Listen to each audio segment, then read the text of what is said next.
Friends, இன்றைக்கி juicy டேயில் ஒரு ரீஃப்ரெஷ்ஷான ஹெல்த்தியான ஜூஸ் ரெசிபி பார்க்கலாமா? வாங்க ஃப்ரெண்ட்ஸ். அதுக்கு வந்து நான் ஒரு லெமன் எடுத்திருக்கேன். இந்த லெமன் ஜூஸை வந்து நான் மிக்ஸி ஜாரில் தான் சேர்த்துக்கிட போகிறேன்.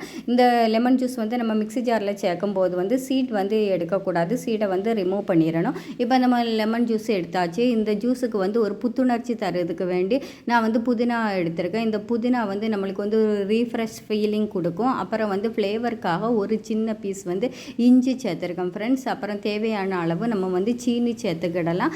அதுக்கு பிறகு வந்து கொஞ்சம் போல் ஒரு பிஞ்சு அளவுக்கு வந்து உப்பு சேர்த்துக்கிடலாம் ஃப்ரெண்ட்ஸ். இந்த உப்பும் சேர்த்து இதுக்கு தேவையான அளவு தண்ணி சேர்த்துக்கிடலாம். நான் ஒரு லெமனுக்கு வந்து 2 கப்பு தண்ணி சேர்த்துருக்கேன்.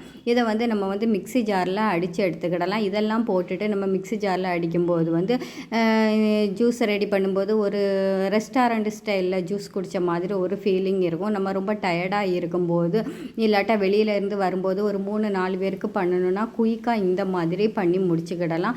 ரொம்பவே டேஸ்ட்டாக இருக்கும், டிஃப்ரெண்ட்டாகவும் இருக்கும். கொஞ்சம் ஐஸ் க்யூப் போட்டுக்கிட்டு இதில் கொஞ்சம் சப்ஜா சீட் வந்து நான் சேர்த்துருக்கேன். இவ்வளோத்தையும் போட்டு நம்ம எடுத்துக்கிட்டோம்னா வந்து ரொம்ப புத்துணர்ச்சியான ஜூஸ் ரெடி ஃப்ரெண்ட்ஸ். இது வந்து நீங்களும் ட்ரை பண்ணி பார்த்துட்டு எப்படி இருந்துன்னு கமெண்ட் பண்ணுங்கள் ஃப்ரெண்ட்ஸ். என்னோடய வீடியோ பிடிச்சிருந்தா லைக் பண்ணி ஷேர் பண்ணி சப்ஸ்கிரைப் பண்ணுங்கள் ஃப்ரெண்ட்ஸ். என்ன ஜூஸ் ரெடி பண்ணலான்னு நீங்கள் சொல்லுங்கள் ஃப்ரெண்ட்ஸ்.